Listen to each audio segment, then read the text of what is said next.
Dunque io mi sono cimentato nella lettura invece di questo saggio iniziale sostanzialmente rispetto a questi scritti e un po' facendo leva su quella che era la mia esperienza di vecchio studente di Nicolosi all'interno della facoltà di ingegneria, ho tentato di comprendere come dire, il valore di alcune affermazioni e di alcuni insegnamenti. E per questo ho dovuto fare riferimento a un contesto. Al contesto, Nicolosi, come dire, era docente all'interno di una facoltà di ingegneria. Proveniva da quella che una volta era la Regia Scuola di perfezionamento per ingegneri, dove aveva conseguito la sua laurea. Faccio presente che questa Regia Scuola, che a Roma aveva una sua sede prestigiosa, che era nient'altro che la mutuazione in termini unitari, post-unitari, di un progetto papalino redatto sul modello francese, sostanzialmente era un corso biennale, mentre il corso della Scuola di perfezionamento per ingegneri è un corso triennale. Tutto questo dato di fatto è quello che in un certo senso porta alla formazione di Giuseppe Nicolosi nell'ambito della scuola. E tutto questo verrà totalmente, come dire, rivisitato, ricancellato dall'operazione giovannoniana della realizzazione della scuola, della facoltà di architettura e della facoltà di ingegneria. Come dire, Nicolosi si troverà ad operare in un certo senso come ex assistente di Giovannoni e poi assistente ma nella facoltà di architettura di Foschini, ritornato nella facoltà di ingegneria prima di Bologna e poi di Roma, sostanzialmente in un contesto che era un contesto particolare che io vorrei in un certo senso spiegare. Lo si può vedere per esempio nell'aula del Consiglio di Facoltà. Nell'aula del Consiglio di Facoltà, che è un'opera tra l'altro di Nicolosi, della Facoltà di Ingegneria di Roma. Sostanzialmente noi allora giovani, che non sapevamo bene se ci trovavamo in una sede del Consiglio di Facoltà o in una sede del Consiglio Superiore dei Lavori Pubblici, o di una grande entità in cui quei pochi ordinari che sostanzialmente sedevano all'interno svolgevano delle funzioni di candidatura pubblica estremamente importanti.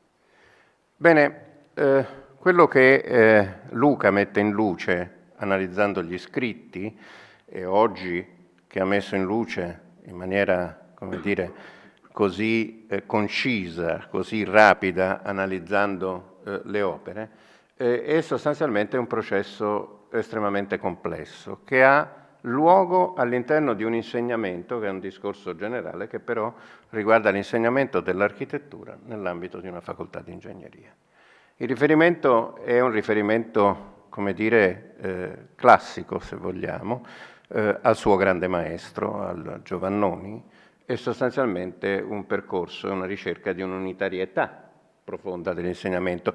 Teniamo conto che all'interno della facoltà di ingegneria come dire, esistevano già alcuni insegnamenti, per esempio architettura tecnica a Roma era svolta da Roccatelli e sostanzialmente quel Roccatelli di cui abbiamo parlato prima, ha parlato prima Luca, e che riguardava un'accezione, già lo dice il nome sostanzialmente, come dire, positivistica dell'impostazione, di un legame molto stretto tra l'architettura e la tecnica, in particolare gli aspetti della tecnica e in particolare gli aspetti delle tecniche costruttive.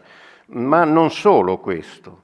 Il contesto era un contesto in cui il peso della nascente, preponderante ricerca nel campo, molto potente ricerca nell'ambito della costruzione e quindi della tecnica della costruzione in Italia aveva un peso considerevole.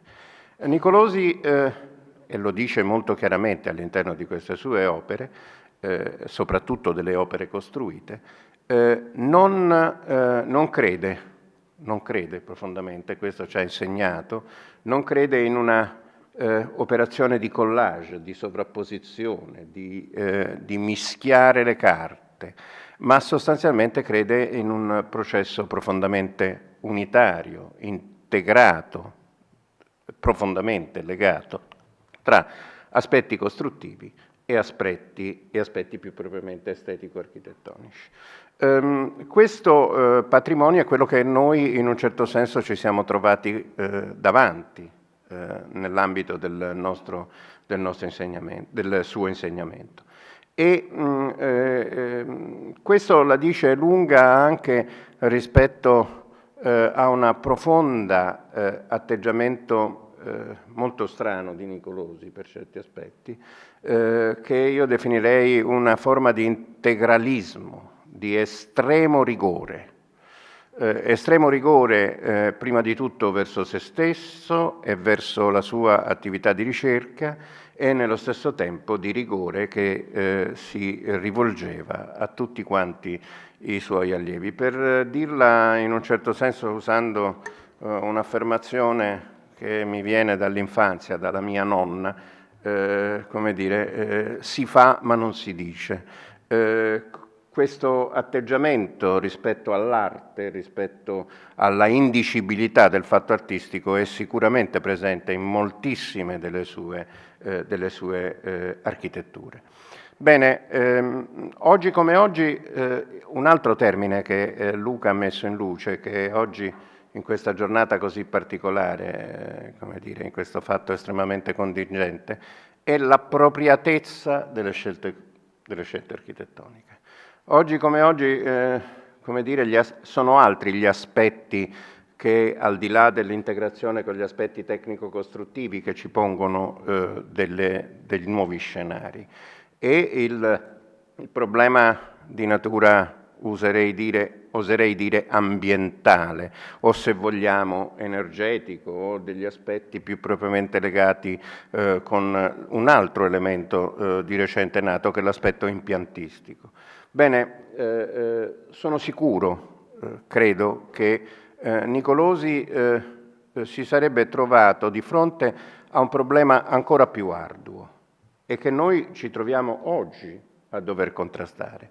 Oggi in cui abbiamo un processo di continua modificazione degli aspetti che oserei dire tecnologici, per usare un termine alla page, e che ci pone di fronte, attraverso il pullulare di una serie di specialismi, a dei problemi ancora più ardui nella ricerca di una profonda unitarietà come è quella che rispetto al fatto architettonico Nicolosi ci ha posto.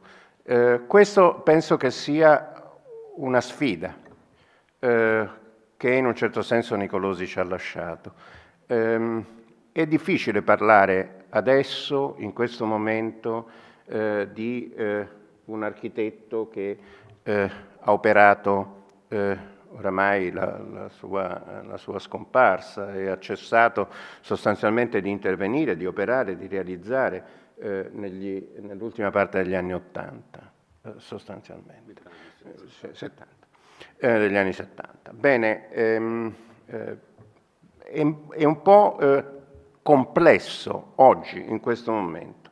Allora il mio pensiero va a un testo di Agamben, quando definisce che cos'è la contemporaneità.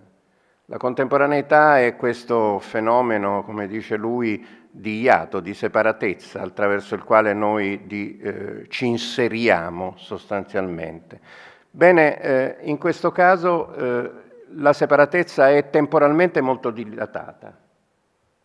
La separazione tra determinati eventi è molto dilatata, però proprio da questa operazione di restringimento, di temporale che noi operiamo su questa voglia, come dire, questo sforzo di volontà di contrazione di questo iato, che sta in un certo senso molti dei tentativi che ancora ci sono davanti in difesa di una fondamentale unitarietà del fatto architettonico. Grazie. a proposito della profonda unitarietà e dell'integralismo, ho letto velocemente alcuni passi, in particolare quelli dedicati alla didattica, su cui Nicolosi ritorna molto spesso, e sorprendentemente ritorna anche in tarda età, attorno al 76, e a un certo momento, tu hai ricordato che lui invita Stirling, Ungers, eccetera, però dice, però basta con questa autorialità di quelli che fanno persino le facciate storte. Non credo si riferisse a Fuxas della ciociaria, ma piuttosto al centro civico di Derby di Stirling. Ecco,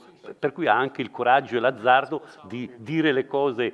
Tu prima facevi intravedere una sorta di ambiguità in questo si fa ma non si dice, poi in realtà era anche molto duro, molto rigoroso, insomma, per cui mi fa piacere anche le indicazioni venute fuori dal professor Cecere. A Michele Beccu la parola.